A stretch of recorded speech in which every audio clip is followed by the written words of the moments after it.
While the Bordeaux blend might be the most replicated red wine in the world, I think I prefer this blend, the GSM. GSM stands for Grenache Syrah Mourvedre. It's commonly referred to as a Rhone blend from the south of France. The most classic GSM you'll probably see on the shelf is the Côtes du Rhône. It's pretty ironic because only one of the grapes has French origin, that's Syrah. Mourvedre and Grenache, also known as Garnacha, are actually Spanish in origin. The GSM blend is kind of interesting because even though it says Grenache Syrah Mourvedre, it doesn't always have to include those varieties. You can blend other things like Carignan is commonly blended in, Counois, and some GSM blends even have a little bit of Cabernet Sauvignon and Merlot. I know, it's a little bit confusing. These are wines that just go outstanding with barbecued meat, stewed casserole type dishes. The origins lie in Spain and France. The vineyards were co-planted with a bunch of varieties. You just harvest them together all at the same time, ferment them, and that's the wine you get. Some of the most renowned areas in Europe for GSM blends are Châteauneuf-du-Pape, of course, also Priorat in Spain. McLaren Vale, Barossa in Australia produce great ones. The Central Coast in California, I love the ones from Santa Barbara County, also Paso Robles. And then Washington State is really making some noise with them. Different grapes can bring different characteristics to the wine. I'm gonna let a winemaker explain that to you, and not just any winemaker, Fabrice Brunel. Him and his late father have crafted several 100-point wines in Châteauneuf-du-Pape. We use Grenache for the fruits and for the easy-going wine. Sometimes Grenache could lack some color and some tannins. When you climb up the sky and you want to make a Châteauneuf-du-Pape that you can keep for 20 years, you blend Grenache with Syrah and Mourvedre. Syrah brings more color and Mourvedre brings out sometimes more tannins and more spice. I like these wines because while they can be big, fruity, powerful, and age-worthy, depending on the winemaker, the producer, the style, they can actually be quite elegant. Another great thing about these wines is you can approach them young. The infamous critic Robert Parker loved Châteauneuf-du-Pape because you could approach those wines younger. Me too, I usually prefer to drink Châteauneuf-du-Pape on the younger side. For this tasting here though, I didn't want a GSM blend that had other grape varieties. I wanted a pure Grenache Syrah Mourvedre blend. I have one from its native country of France, two from New World countries, America, Australia, and one wild card. I really wanted to include a Spanish one, but a lot of the great GSM based wines, they have Carignan in them, or they're just Grenache, Monastrell, which is also the Spanish name for Mourvedre. So I guess we'll just have to make do.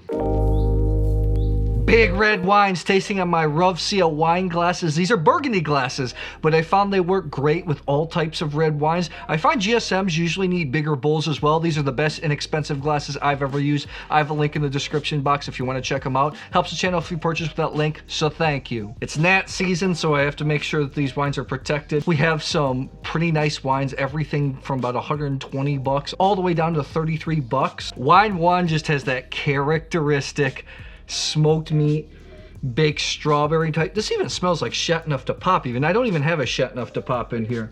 Once again, I know what these wines are. I corvin them, had somebody mix them up for me. It has this kind of baked strawberry rhubarb flavor along with smoked meat, violets. These wines are incredibly complex. The different grapes bring different things to the blend. Wine 1's a little bit lighter, while wine 2's a little bit darker. Another thing with these wines is really hard to guess where they're from because you can use different combinations of grapes. The blend isn't always the same. Number 1 is real high level stuff. It's just classy. Got sandy tannins. Kind of everything that I want in a GSM. Long finish, just a hint of bacon fat. The cool thing about these blends is they don't always need wood, although sometimes producers do use wood.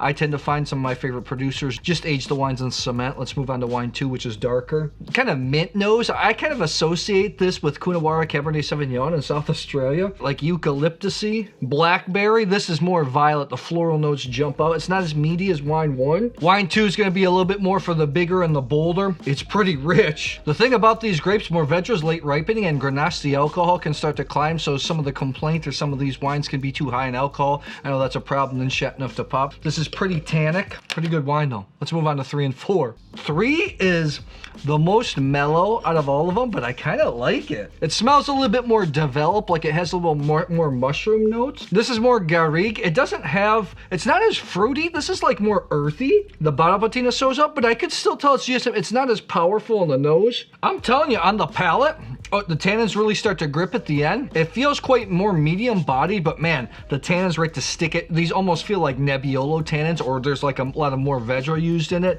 because the tannins are small and biting. They start to grip all the way across the gums. These last two are wines you're definitely gonna have with Côte de Boeuf, a nice grilled steak. 4 and 1 share a lot of similarities, just classic strawberry rhubarb smoked meat. Even a little marshmallow. Sometimes I get in these Rhone wines. 4 is just a classy wine. Great mouthfeel, a lot of structure when I talk about that. The fruit lingers. It's almost like this jammy flavor sticks with the tannins along with inside your gums. That's classy. Let me compare to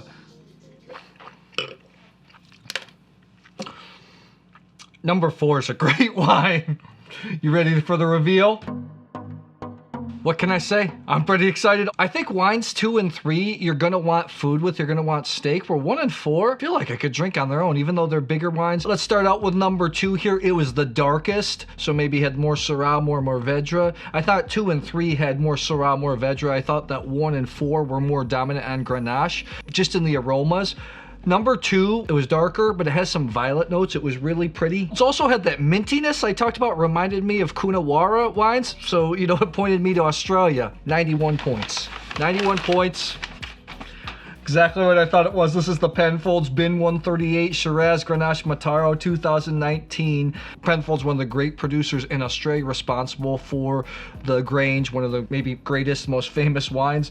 39 bucks. This is 70% Shiraz, 70% Grenache, 13% Mataro. Mataro is also another name for Mourvedre. Shiraz is the same grape as Syrah from Barossa. Good stuff, darker. I think this is for the bigger, the bolder. What's the alcohol? 14.5 alcohol. None of these wines felt too hot, and that's the thing, it can be integrated into the wine. All right, number 3, I thought it had the most development. It was the least fruity out of all these, but I liked it because it was more medium bodied. On the back end though, it had quite a bit of tannins. I think this has a lot of Mourvedre in it. Let me take a look and see. I gave it 92 points. 92 points. Just what I thought. This is the Massaya from Lebanon. This is the Terrasses de Baalbeck. 2017, 33 bucks. 40% Grenache, 30% Syrah, 30% Mourvedre.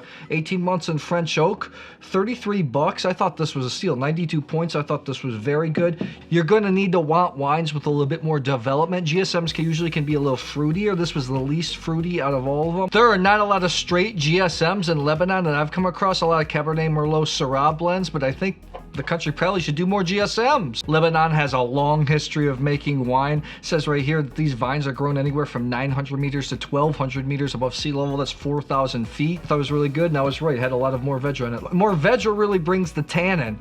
Okay, these top 2, I went back and forth. I was splitting hairs. They were very similar. Just to me, smelled like classic, great GSM wines. The expensive wines don't always win out, but in this case, the top 2 most expensive wines are going to win here. Number 1, gave 93 plus points just for me. Classic baked strawberry type nose, strawberry rhubarb, smoked meat. I thought it was really elegant. It was lighter in color, so I'm guessing it was heavy on Grenache. 93 plus. I think it was a great wine. It is. This is the Becha, the Patterns, Côtes de Roussillon Village Les Aspres from France. This is not a cheap wine. This is 15.5 alcohol.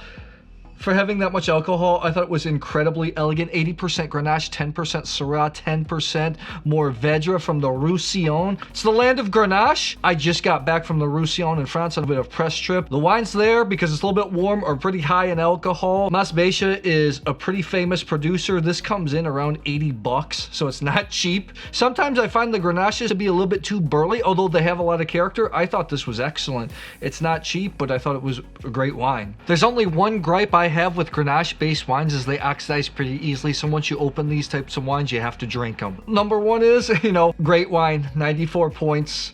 This is an American wine, but it's made with a French touch. Very similar to number 1, except I went back and tasted side by side. 4 just had a little bit longer of a finish. 94 points. Excellent wine, but it's expensive. This is the Clos Solene Harmonie Paso Robles 2020, 115 bucks. 72% Grenache, 14% Syrah, 14% Mourvedre. Guillaume is the owner. I actually met him when I was pouring at the Nantucket Wine Festival. Paso Robles in California is in the Central Coast. It's pretty close to Santa Barbara County, which I know really well. I think I gotta make it over there. It's a pretty warm region, but there are some cult GSM wines being made there. Saxum is one of them. Clos is one of those wines that are priced pretty high, but it sure does deliver. And there you have it. Hey, I'm kind of happy I picked out the wine with the most Mourvedre. Tell me, do you like GSMs? Do you have a favorite region, a favorite producer? Drop it in the comments below. I'll see you soon.